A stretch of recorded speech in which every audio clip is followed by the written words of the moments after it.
Good morning students. BDML शिक्षण संस्थान की ज्योग्राफी ऑनलाइन क्लास में सभी विद्यार्थियों का स्वागत।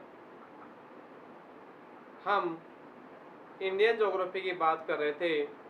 इंडियन ज्योग्राफी में हमने इंडिया के भौतिक स्वरूप की बात की थी। उन्हें 6 भागों में बांटा था। उत्तर पर्वतीय जो भाग है उस भाग की जानकारी हम प्रदान कर रहे थे, जिनमें हम ट्रांस पार हिमालय की बात हो चुकी थी। वो 3 श्रृंखलाओं से निर्मित था, एक काराकोरम, एक लद्दाख और जास्कर। इनकी सर्वोच्च शिखर था K2 जो POK में है। उसके बाद बात थी हिमालय की, जो महाहिमालय कहलाता है। महाहिमालय की जो स्थिति थी, महाहिमालय नंगा पर्वत जम्मू कश्मीर से लेकर नामचा बरुआ पर्वत अरुणाचल प्रदेश तक एक चापाकार आकृति में फैला हुआ है, जो 2500 वर्ग किमी क्षेत्र में जो लंबाई में है। इसके बाद हम बात थी कि यहाँ की जो प्रमुख चोटियाँ हैं, माउंट एवरेस्ट मुख्य चोटी थी। उसके बाद भारत की जो मुख्य चोटी थी वो कंचनजंगा थी। इसकी स्थिति क्लियर हो चुकी थी। इसके साथ साथ इन पाकिस्तान में इनकी जो श्रृंखलाएं थी वो थी किरथर, सुलेमान प्रमुख श्रृंखलाएं थी। इससे उत्तर में होकर सिंधु नदी पाकिस्तान में जाती है। इसके बाद बात आती है जो महाहिमालय है, उसका जो पार्ट था अराकान योमा म्यांमार में कहलाता है। उसके बाद ये अंडमान निकोबार द्वीप है, ये भी इसी का पार्ट है। किसका? महाहिमालय का, क्योंकि ये बीच में जलीय भाग हो जाता है और आगे चलकर एक द्वीप के रूप में उभर आता है। हम बात करेंगे महाहिमालय के जो उपनाम थे, उन्हें कहा था आंतरिक हिमालय। महाहिमालय के उपनाम थे आंतरिक हिमालय,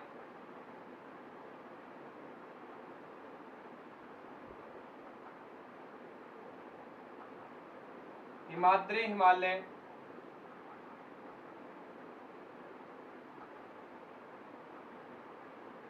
मुख्य हिमालय,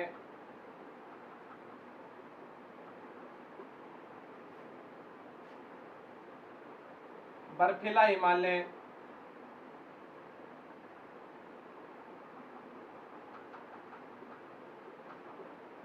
और चापाकार हिमालय के नाम से जानते हैं, या वृहत हिमालय।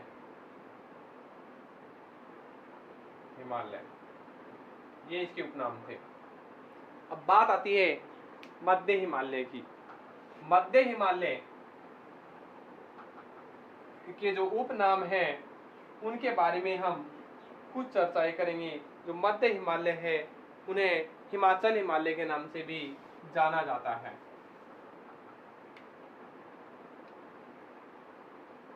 मध्य हिमालय, मध्य हिमालय की कुछ औसत ऊंचाई के बारे में बात करते हैं। महान हिमालय की औसत ऊंचाई थी 6100 और मध्य हिमालय की औसत ऊंचाई है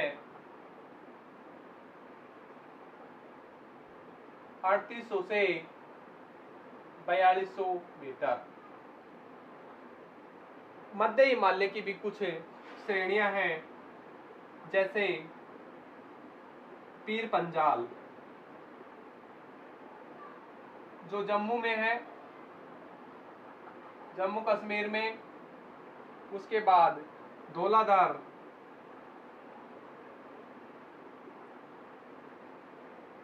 हिमाचल प्रदेश में है। उसके बाद नाग टिब्बा ये उत्तराखंड में है। उसके बाद महाभारत ये नेपाल में है। तो ये मध्य हिमालय की प्रमुख श्रृंखलाएं हैं, प्रमुख स्थिति है, जो कि समानांतर श्रृंखलाओं से मिलकर बना हुआ है। इन श्रृंखलाओं में कुछ और मुख्य नदियां हैं जो इस मध्य हिमालय से निकलती हैं, उसका हम विवरण थोड़ा सा अध्ययन करेंगे।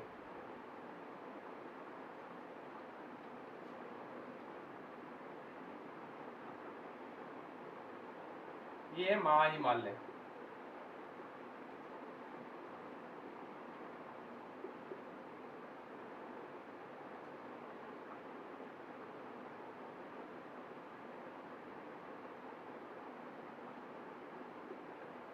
ये नंगा पर्वत,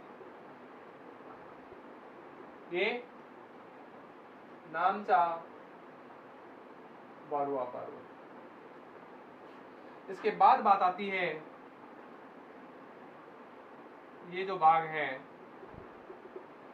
इसे कहा गया है, इस शाखा है पेर पंजाल। उसके बाद शाखा आती है उत्तराखंड में, हिमाचल प्रदेश में धौलाधर। इसके बाद एक श्रृंखला सी आती है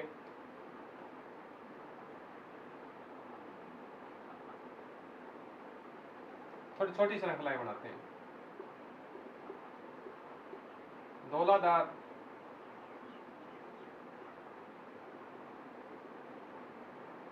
नाग टिब्बा,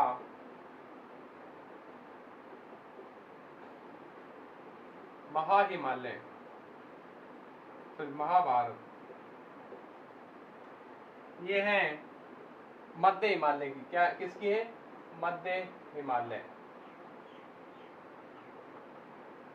अब बात आती है कि मध्य हिमालय है, उनकी जो स्थितियां हैं, कहां से कौन कौन सी जो स्थिति बनकर सामने आती है। मध्य हिमालय में पीर पंजाल है, यहाँ एक नदी बहती है झेलम। पीर पंजाल जो श्रृंखला है, एक घाटी है कश्मीर घाटी। पीर पंजाल श्रृंखला है, उसमें कश्मीर घाटी है, उससे झेलम नदी बहती है। धौलाधर है, धौलाधर से एक नदी बहती है, उस नदी का नाम है व्यास नदी। व्यास नदी बहती है, उस घाटी का नाम है कुल्लू घाटी। इसके बाद नाग टिब्बा है, यहां से एक नदी बहती है, उस नदी का नाम है बामनी नदी, या फिर यमुना नदी। नाग टिब्बा है, यहां से एक नदी निकलती है यमुना नदी, और यहाँ एक घाटी है जो मसूरदी घाटी के नाम से जानते हैं, मसूरदी घाटी। इसके बाद महाभारत, यहाँ से एक नदी निकलती है बामनी, या कहें बागमती नदी। ये नेपाल में है, कहाँ है? नेपाल में। और यहाँ एक जो घाटी है काठमांडू घाटी। ये जो नाग टिब्बा है, मसूरदी घाटी है, ये है उत्तराखंड में।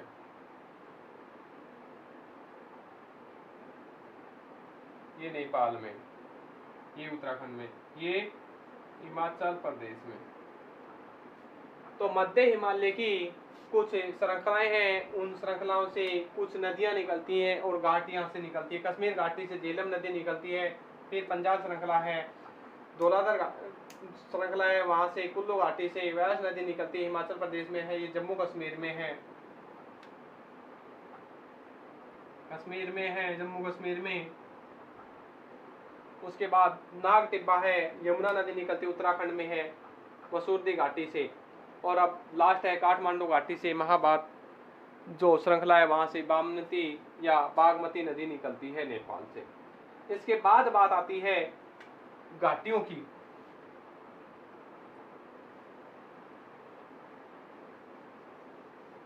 जो घाटी की स्थिति है,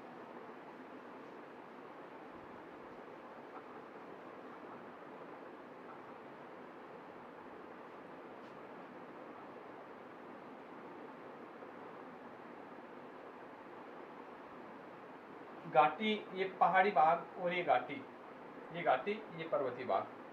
ये महा हिमालय है,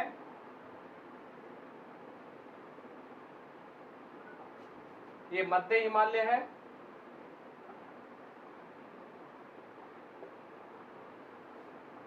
महा हिमालय, मध्य हिमालय। यहाँ बहुत सारे ग्लेशियर हैं।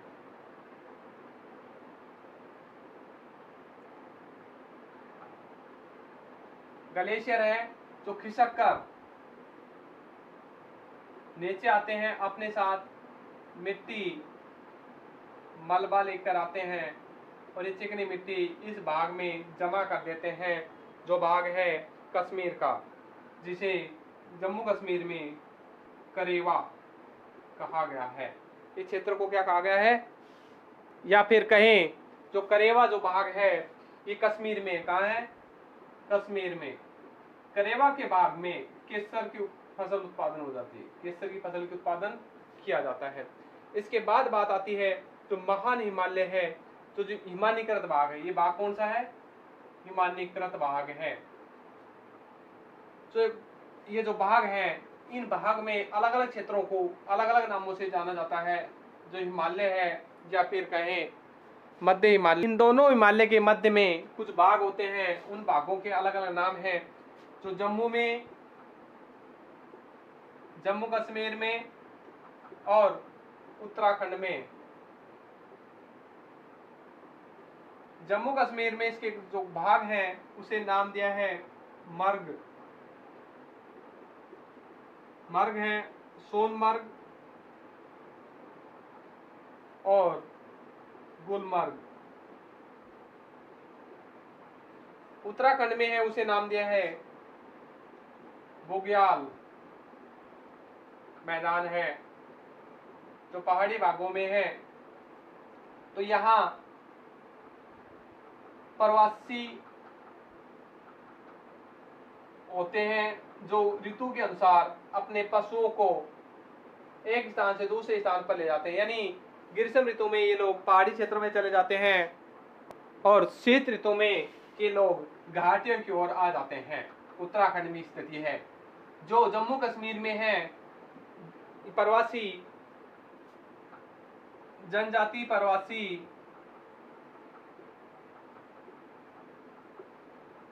जम्मू में है गुज्जर या बकरवाल। उत्तराखंड में है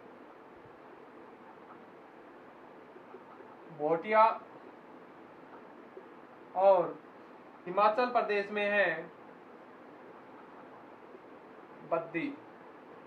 ये जनजातियां हैं जो ऋतु प्रवास करती हैं।